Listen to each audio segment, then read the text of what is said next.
Welcome back. Alright, so immediately, I'm in Forge right now. As you can see, I'm in monitor mode, just like in Halo.Reach. Through monitor mode, I am able to edit and manipulate objects that were placed in Forge. In this case, that's actually most of the map. To demonstrate, well, here is the initial spawns for the blue team. You can tell because they're little Spartans.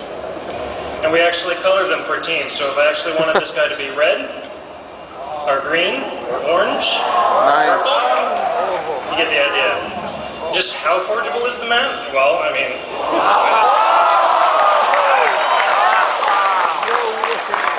nice. Pretty forgeable. You'll see you'll notice that these guys, this is definitely blue base, but as with the spawns, I can go in and I can change the color. Now it's green base.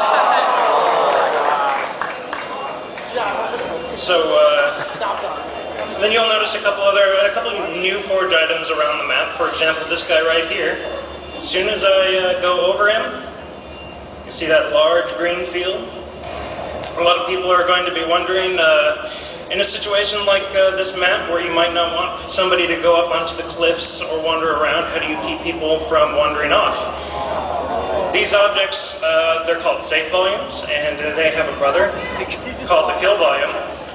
And what these do is, as long as you're inside them, you're alive. As soon as you step out, you'll see the return to battlefield warning, and you have 10 seconds left to return, or the game kills you. Now, go ahead and bring the Falcon in, and I'll take everyone for a little flight through Hemorrhage.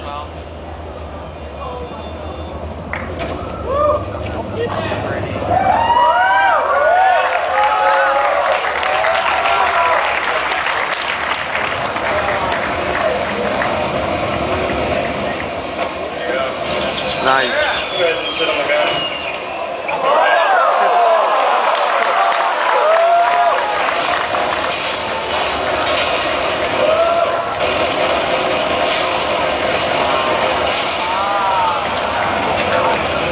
Unnecessary and awesome.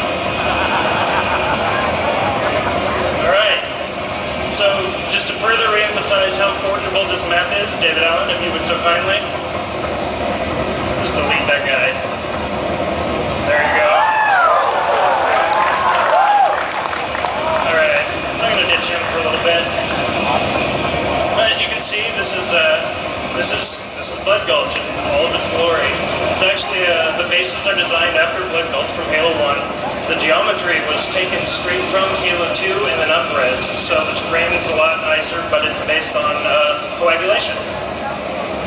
And, alright, so I think I've talked enough about Blood Gulch. Should we finally go beyond the canyon?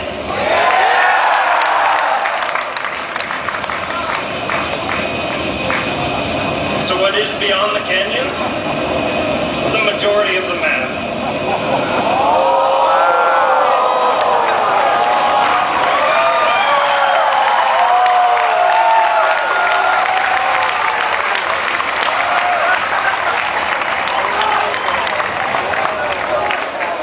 So now that the ruse is up, Blood Gulch, or Hemorrhage rather, is a map variant of a much larger map that we call Forge World. Forge World is a series of unique spaces, some of which based on previous maps, some of them brand new to Halo, that we designed specifically for users to work within Forge. Right in front of me you are seeing what we call the island. I assume you can tell why. The island is a rather large, great for like 16-player games style map. It's kind of bent so you can play like Sidewinder style map setups. You see David Allen down there driving around. Just for a sense of scale, how far away I am from the actual island there. That's a Warthog.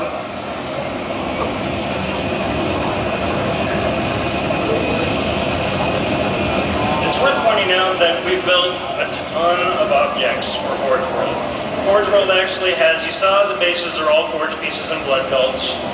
There's actually about 150 pieces built specifically for this map, specifically for building objects and building bases, building whatever the way you'd like to. Let's go over a couple more of the spaces here.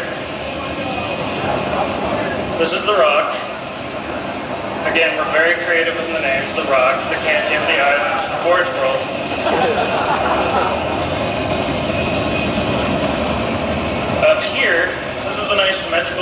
that has, one open side, so you can build nice symmetrical maps with one, like an open side and a closed side. Oh, I guess you guys want to see down here.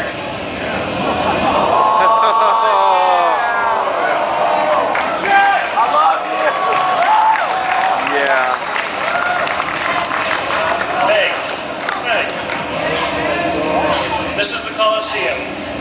The space, roughly the same size as the crypt from Sandbox, if you're familiar. A little larger, actually, and we've provided pieces that are perfect for building specifically in here for sectioning off pieces of the map. We've actually built our own Grippaw variant that we've playtested a bunch in here. Alright. So this is kind of the perfect lab for playing around in Forge. I figure I'll show you a couple things. So this is the object placement UI. You'll notice it's different from Halo 3. We've kind of broken everything out into more bits. Most of this should be completely familiar. Weapons, spawning objects, objective placement stuff. What is new and is unique to Forge World is this section called Structure. And when I go into here, thank you, Dick. We see you. One second.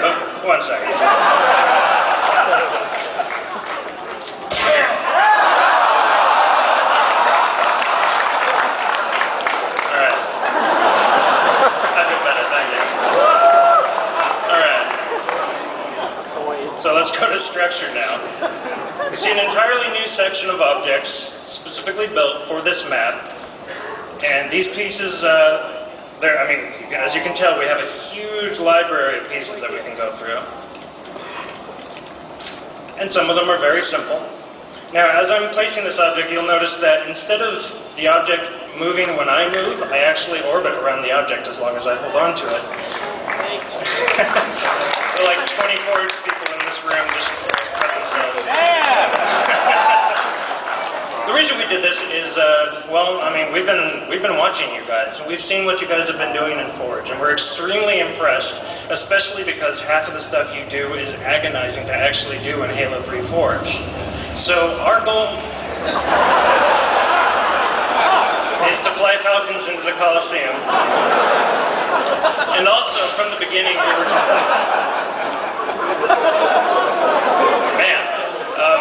from the beginning, our goal has been to make Forge easier to use. So, for example, I let go of a piece, it stays put.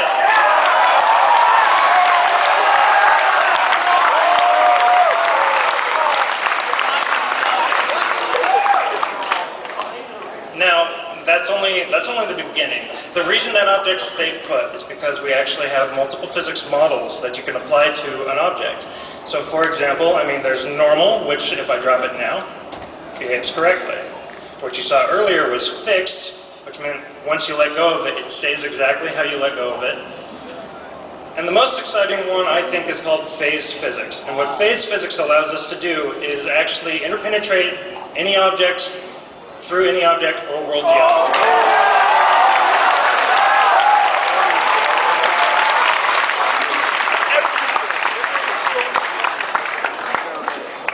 Like so.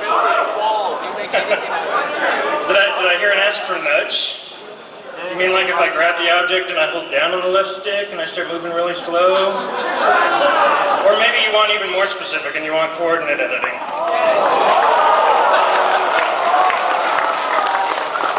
Love you, Mushy! No, we love you. You see, there's also some other features in here.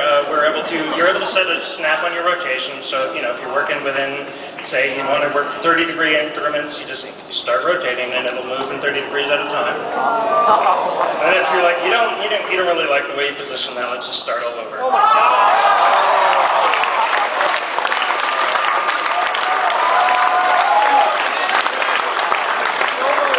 And then you think, this piece actually kind of sucks. Let's just get rid of all the blocks. Gone.